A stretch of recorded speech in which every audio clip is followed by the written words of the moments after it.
চলুন আজকে নিরামিষ আলুর দম কীভাবে বানাই আপনাদের রেসিপিটা শেয়ার করব।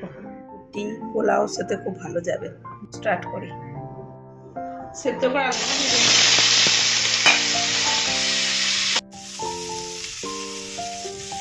এবার মশলাগুলো একে একে দিয়ে দিই। টেবিলে একটু আদা বাটা, লঙ্কা গুঁড়ো,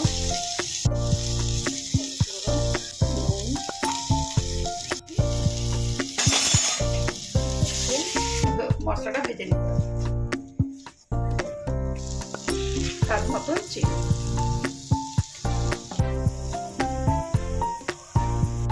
জল অ্যাড করে